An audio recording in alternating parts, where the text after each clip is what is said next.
एक बात और है कि अगर मान लीजिए आपने केस फाइल किया कोर्ट में किसी के ख़िलाफ़, लेकिन आप एक बात रखना भूल गए कोर्ट में। अब नेक्स्ट टाइम आप फिर से उसी मुद्दे पे केस फाइल करते हैं, जो पुराना मुद्दा था उसी पे फिर से केस फाइल करके आप ये कहते हैं कि मैं एक बात रखना भूल गया या भूल गई, वो आज मैं रखने आया हूँ। तो कोर्ट आपसे ये कह सकती है कि नहीं, देखिए आपको ये बात पहले ही कहनी चाहिए थी और अब हम आपको डिसअलाउ कर रहे हैं, क्योंकि रेस जुडिकेटा का जो प्रिंसिपल है उसका मतलब है मैटर ऑलरेडी डिसाइडेड। जो मैटर हमने ऑलरेडी सुन लिया, समझ लिया, सारे एविडेंसेस को कंसिडर करके हियरिंग दे दी, जजमेंट दे दिया, उसको अब हम दोबारा से अलाउ नहीं करेंगे, क्योंकि किसी के साथ भी अन्याय नहीं होना चाहिए। कानून का काम है न्याय करना। एक बार आपको न्याय मिल चुका है, अब दोबारा से आप ये बात लेके आ रहे हैं तो जो अपोजिट पार्टी है उसके साथ ये अन्याय कहलाएगा और ज़रूरत से ज़्यादा जो ज़बरदस्ती के सूट्स हैं वो हम बढ़ने नहीं देना चाहते, इसलिए रेस जुडिकेटा हम अप्लाई करते हैं। हालांकि कोर्ट ये भी कह सकती है कि हाँ, आप जो मुद्दा लेके आए हैं वो रेलेवेंट है और हमें लगता है कि उसको हम सुने, तो हम आपको अलाउ कर रहे हैं, आपकी इस नालिश को हम अलाउ करते हैं कि आप अपनी बात कहें और उसको हम सुने। जैसे मान लीजिए मेरा एक दोस्त है, वैसे दोस्तों मैंने प्रैक्टिकल नॉलेज नहीं गेन की है, मैंने लिटिगेशन यानी वकालत नहीं की है, तो मुझे थियोरेटिकल नॉलेज है, मैंने चीज़ों पर सर्च किया है, पर एक प्रैक्टिकल नॉलेज अलग चीज़ होती है। ठीक है, तो मैं आपको एग्जांपल देके बताती हूँ, दोनों पॉसिबिलिटीज़ हो सकती हैं इसमें। कोर्ट मेरे क्लेम को अलाउ कर भी सकती है और नहीं भी कर सकती है। जैसे मान लीजिए मेरा एक दोस्त है, वो मुझे हैरेस कर रहा था, बैड लैंग्वेज यूज़ कर रहा था, मैंने उससे दोस्ती तोड़ दी सिर्फ इसलिए क्योंकि कहीं ना कहीं मेरी इंस्टिंक्ट ये कह रही है कि उससे बात करने से और प्रॉब्लम्स बढ़ जाएंगी, तो मैं उसको समझाना छोड़ूं और उसको ब्लॉक करूं, जो कि मैंने किया और मुझे बुरा भी लगा। तो अब मान लीजिए वो मुझे नए तरीके से हैरेस कर रहा है। कोई चैनल है पिटबुल व्लॉग्स करके, उसकी तरफ से मेरे चैनल पे थोड़े हैरेसिंग से कमेंट्स आ रहे हैं और मैं कुछ रिप्लाई नहीं कर रही हूँ, लेकिन जहाँ तक मुझे लगता है इसके पीछे मेरा वही फ्रेंड इन्वॉल्व है, क्योंकि उसकी जो लैंग्वेज है ना, कौन ये चैनल देखेगा पागल, पहले अपना फेस देखो और ये सब चीज़ें, तो ये जो लैंग्वेज है वो वही लैंग्वेज है जो वो इस्तेमाल करता था।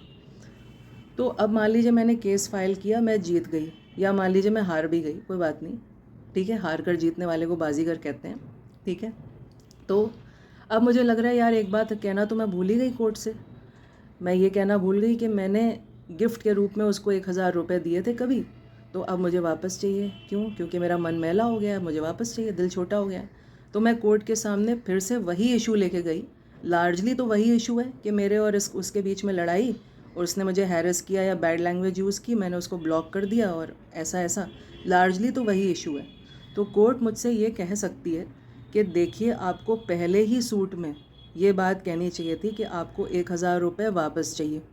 अब आप नए सिरे से उसी मुद्दे को लेके आई हैं, पर एक नई बात के साथ, तो हम आपको डिसअलाउ कर रहे हैं, क्योंकि रेस जुडिकेटा का प्रिंसिपल ये कहता है कि जो बात ऑलरेडी डिसाइड हो चुकी है उसमें नए सिरे से उसको लेके आना एक नई बात के साथ, वो भी डिसअलाउड है, वो भी हम अलाउ नहीं करेंगे। लेकिन कोर्ट ये भी कह सकती है कि मनी जो है वो परचेजिंग पावर है और एक नेसेसिटी है, तो हाँ, मनी के मुद्दे को हम इम्पोर्टेंस दे सकते हैं। तो ठीक है, आप जो बात लेके आई हैं उसको हम कंसिडर करेंगे, आप जो कह रही हैं उसको हम सुनेंगे। तो दोनों बातें कोर्ट कह सकती है, क्योंकि दोस्तों जो थ्योरेटिकल नॉलेज होती है वो हम चाहे जितना पढ़ लें, सर्च कर लें, उससे नॉलेज बढ़ती है, लेकिन जो प्रैक्टिकल नॉलेज होती है जो कि वकालत से आती है, वो थोड़ा सा एक अलग लेवल पे होती है, क्योंकि वो हमारे पर्सपेक्टिव को और वाइडन करती है।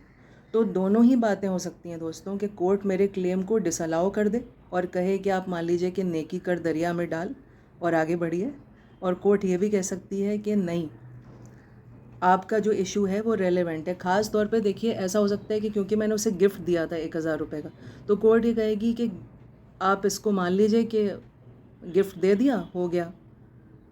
अपने लैंग्वेज में कोर्ट मुझे डिस्करेज कर सकती है उस 1,000 रुपये को वापस क्लेम करने से।